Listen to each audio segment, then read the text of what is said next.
Far in the cold lands of the north, where pine forests stretched endlessly beneath pale skies, there lived a hunter named Eirik Stormvald.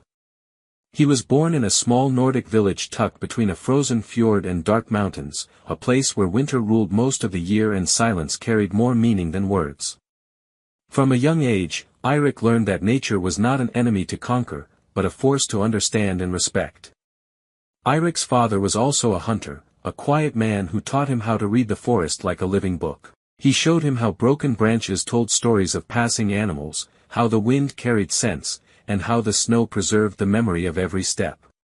When his father passed away during a harsh winter, Eirik inherited not only his tools, but also his beliefs: hunt only when necessary, take only what you need, and always give thanks to the land.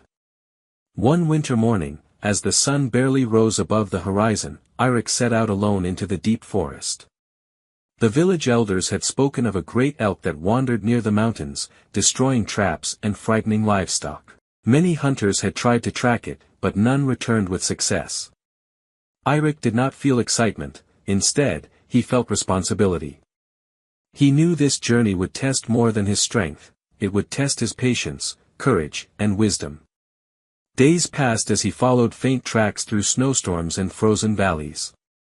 The cold gnawed at his hands, and loneliness pressed heavily on his mind. At night, he sat by small fires, listening to the wind howl through the trees like ancient voices whispering forgotten legends. In those moments, Eirik questioned himself. Why did he hunt? Was it for pride, or for survival? Each night, the answer became clearer: he hunted to protect balance, not to prove himself. At last, near the edge of a frozen lake, Eirik found the elk. It stood tall and powerful, its breath rising like smoke into the icy air. For a long moment, hunter and animal looked at each other in silence.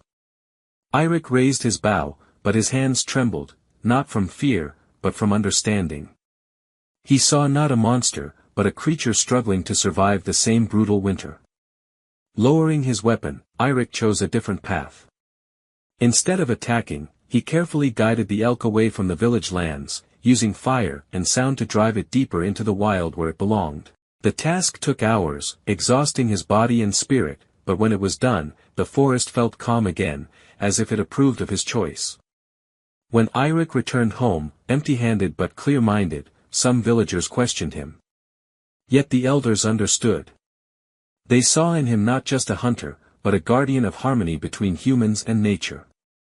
From that day on, Eirik Stormvald was known not for the animals he killed, but for the wisdom he carried.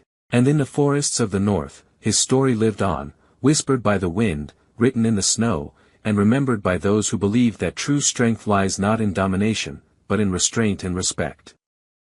Seasons passed, and Eirik Stormvald grew older, but the forest never felt distant from him. Each year, the winters seemed harsher, as if the north itself was testing those who dared to live upon its land. The village relied on Eirik not only as a hunter, but as a guide, someone who understood when to act and when to wait. One autumn evening, a messenger arrived from a distant settlement beyond the mountains. Wolves had begun to attack their herds relentlessly, not out of hunger alone, but desperation. Snow had come early, prey was scarce, and fear was spreading faster than the cold. The villagers begged for help, promising reward and honor. Eirik listened quietly, his gaze fixed on the fire. He knew this journey would be longer and more dangerous than any before. At dawn, he set out once more, traveling through narrow passes where ice clung to stone like glass. The mountains loomed above him, ancient and indifferent. Along the way, he found signs not just of wolves, but of imbalance: trees stripped bare, rivers frozen too early, and animal trails that ended suddenly. Nature was speaking again, and Eirik understood that the wolves were not the cause, but a symptom. After days of tracking, he finally encountered the pack deep within a shadowed valley. The alpha wolf stood at the front, scarred and watchful, its golden eyes locked onto Eirik. The air was tense, filled with the quiet promise of violence. Slowly, Eirik knelt and placed his bow on the ground. He remembered his father's words: fear fades when respect takes its place. Instead of fighting, Eirik studied the land around him. He discovered that a frozen river upstream had trapped fish beneath thick ice, cutting off a vital food source for many animals. With careful effort and aching hands, Eirik broke the ice and reopened parts of the river, allowing life to return. Days later, birds returned, smaller animals followed, and the wolves slowly withdrew from the villages. When Eirik returned across the mountains, his body was weary, his beard frosted with age, but his spirit was strong. He carried no trophies, yet his presence alone calmed those who listened to his tale. He spoke not of wolves or danger, but of balance, of listening before acting, and of understanding the deeper causes behind visible problems. As years turned into legend, young hunters gathered around Eirik, eager to learn his skills. But he taught them more than how to track or shoot. He taught them patience, humility, and the courage to choose restraint over violence. A true hunter, he told them, knows when not to hunt. When Eirik Stormvald finally disappeared into the northern forests one winter morning, no one saw him leave.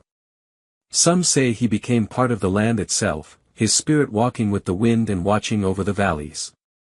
The question lingered through the years, shaping the lives of those who heard the tale. Leif Arnbjorn carried it with him as he grew into an elder of the village. He never claimed to have met Eirik Stormvald, yet in quiet moments, when the fire burned low and the snow pressed against the walls, his eyes reflected a knowing calm, as if he had listened to something others could not hear. One winter unlike any before, the north faced a deep crisis. The cold arrived early and refused to leave. Game vanished, rivers froze solid, and hunger crept into every home. Fear began to change people. Some spoke of taking more than their share, others of hunting without limits. The balance Eirik once protected stood on the edge of collapse. Leif gathered the villagers and led them into the forest, not to hunt, but to observe. He showed them how certain valleys still held life, how the land itself offered signs if one was patient enough to notice. Together, they learned to rotate hunting grounds, to preserve food carefully, and to protect areas where animals could recover. It was slow, difficult work, and doubt followed every step. One night, as Leif walked alone near the frozen fjord, the wind rose suddenly. It carried a familiar stillness, the kind that made the world feel awake. Leif stopped, resting his hand on the snow-covered ground. In that moment, he felt it clearly, not a voice, not a vision, but certainty. The land was not abandoned. It was waiting. Spring arrived late, but when it came fully. Ice broke, animals returned, and green pushed through the hardened earth. The village survived, not because of strength alone, but because restraint had given nature room to heal.